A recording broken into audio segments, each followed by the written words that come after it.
hard to believe that just 3 years ago we thought we would build a happy life together. Back then I met Nathan at a party hosted by a mutual friend. I attended out of obligation, not wanting to decline the warm invitation. As for Nathan, he was there only because he had promised his friends. Neither of us felt like we belonged in that noisy space, and perhaps it was our shared sense of detachment that brought us together.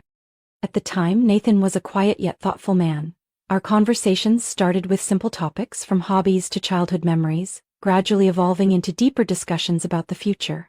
I once believed I had found in Nathan a sense of peace, a life partner with whom I could build a home. We got married just a few weeks after meeting.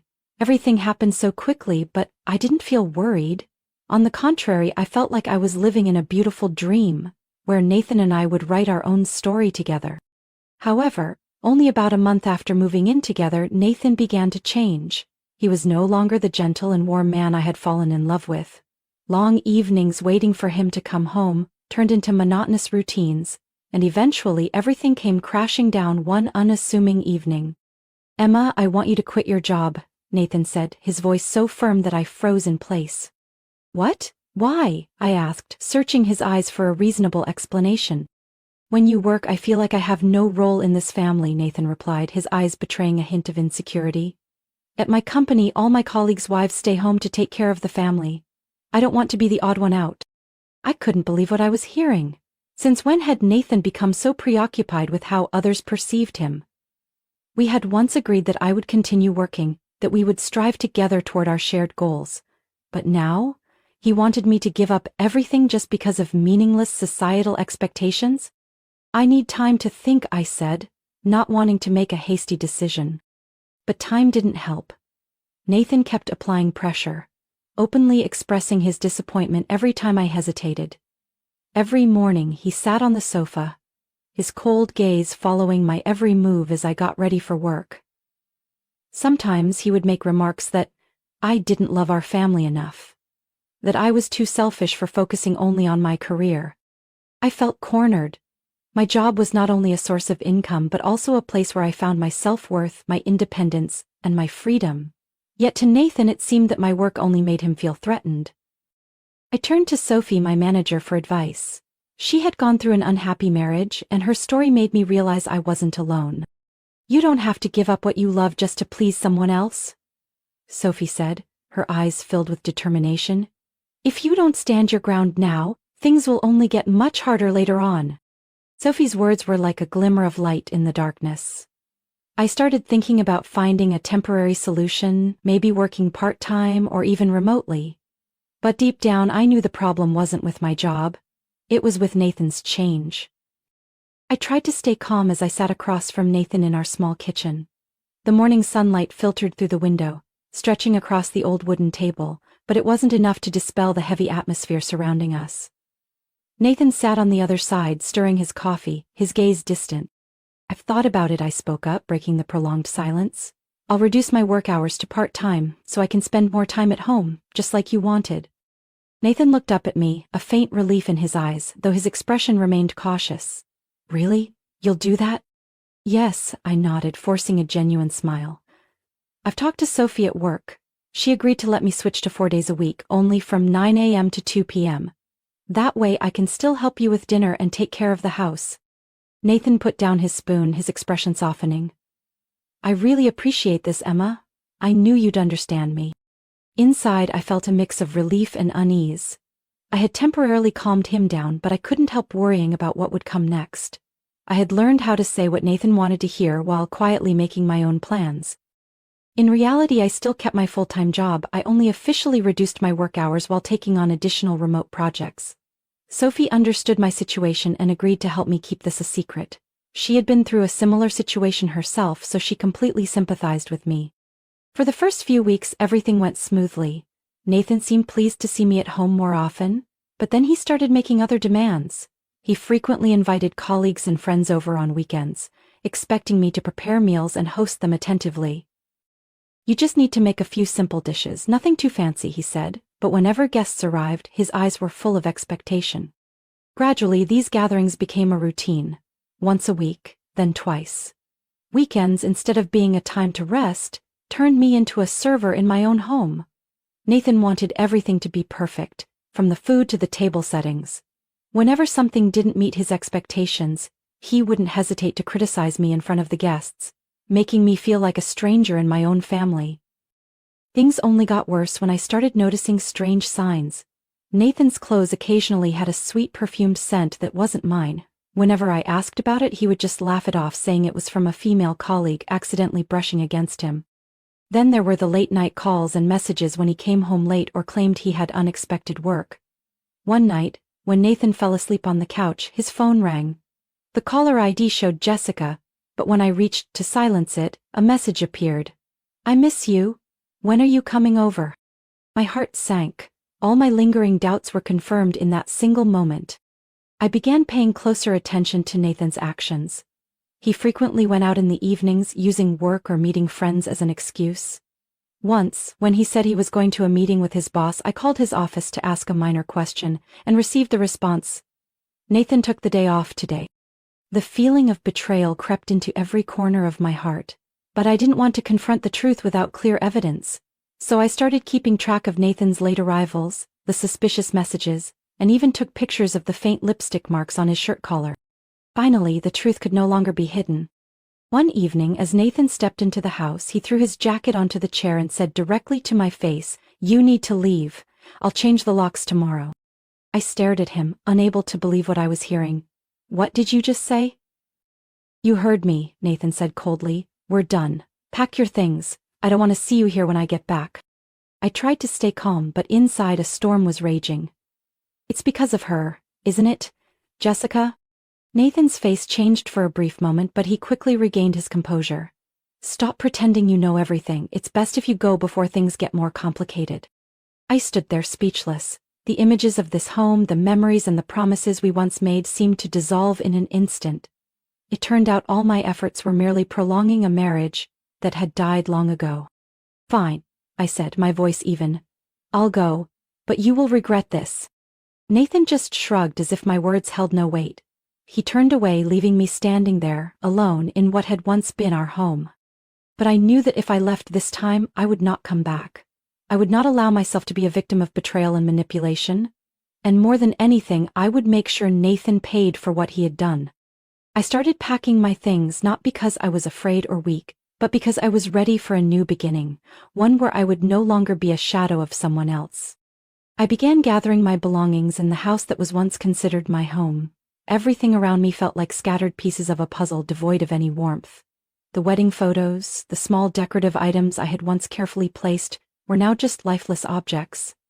I didn't cry, nor did I feel the pain I had imagined. Maybe it was because my emotions had long since run dry.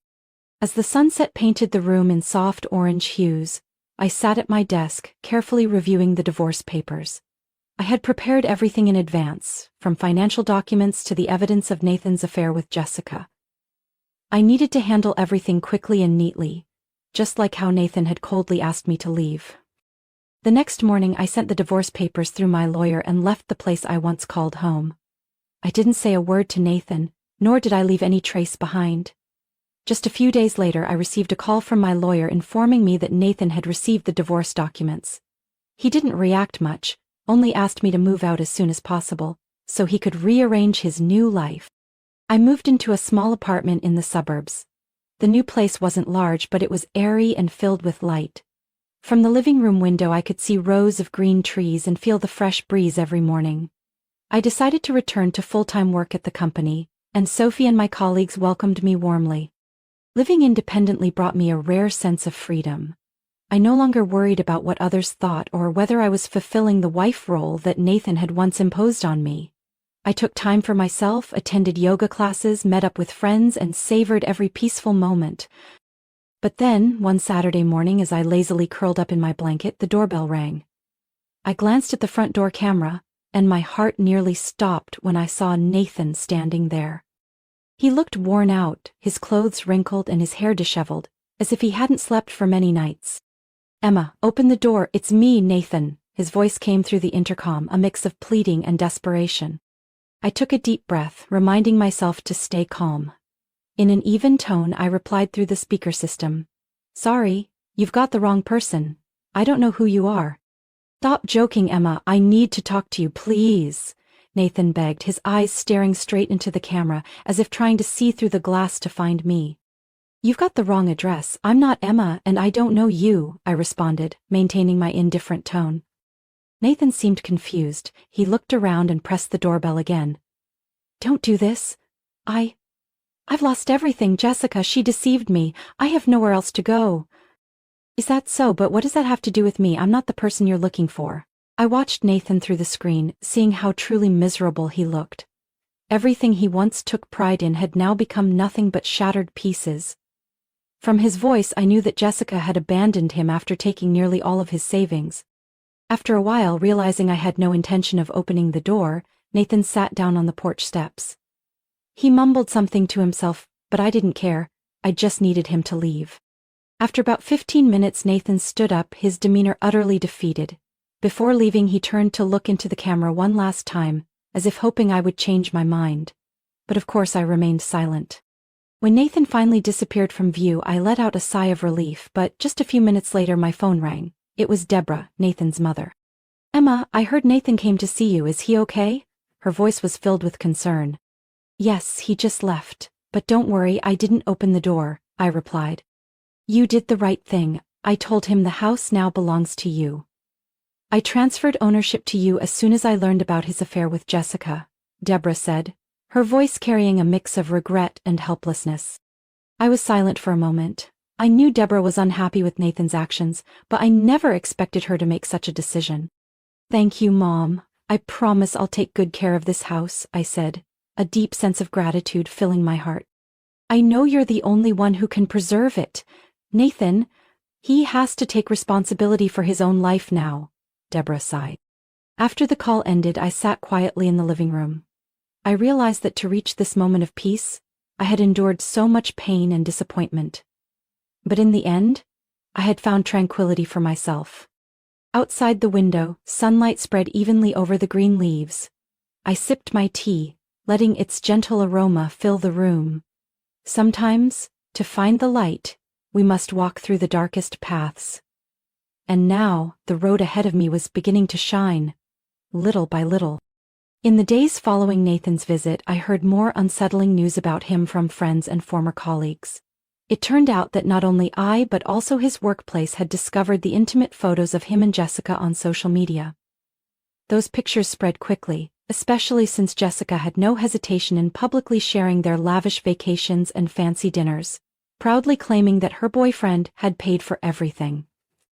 The company where Nathan worked had strict ethical and employee image policies.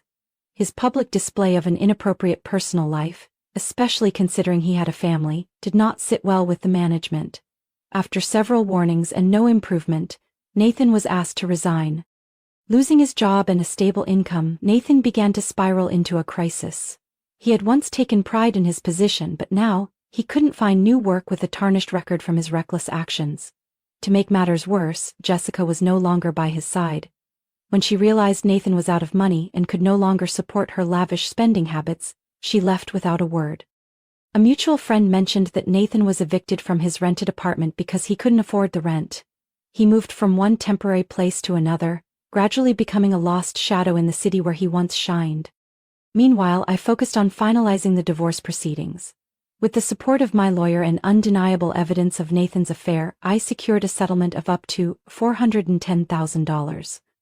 Additionally, through supplemental legal procedures and the lawyer's clever advice, I received another $22,000 from shared assets Nathan had previously hidden. With this money, I not only stabilized my new life but also invested in myself. I enrolled in skill development courses, expanding my career opportunities. At work, I received many compliments from colleagues and supervisors for my focus and relentless efforts. Sophie, my manager, was always there to motivate and support me whenever I felt tired. Deborah, Nathan's mother, remained in contact with me. She understood everything that had happened and often expressed regret over her son's actions. We frequently met on weekends, sharing breakfast at a small cafe near my home. She always brought homemade baked goods and shared stories about her small garden and childhood memories. "You've become so much stronger, Emma. I'm truly proud of you," she said on a cool morning as we sat by the window, watching the bustling street. I just did what was necessary, Mom. Life is too short to endure things that aren't worth it. I smiled, feeling a wave of peace wash over me. I no longer cared about Nathan. Stories about him became fewer and eventually he completely disappeared from my life.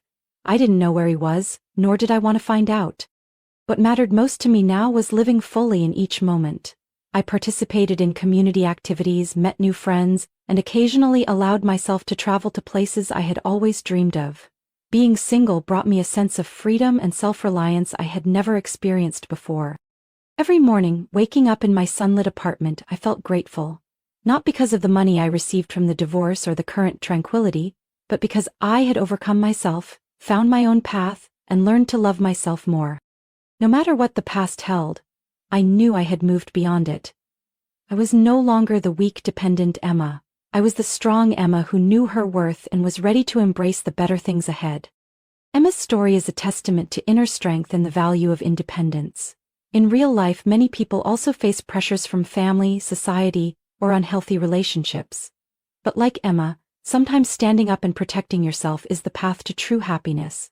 Freedom, independence, and self-love not only help overcome adversity, but also open up new opportunities, bringing true peace and joy in life. Emma's story vividly demonstrates that sometimes to find true happiness we need the courage to let go of what no longer fits. In reality, many people find themselves in similar situations, facing changes in their partners or societal expectations. However, like Emma, knowing your worth, standing firm, and seeking independence not only help you get through difficult times but also open the door to a brighter future, where true peace and freedom await.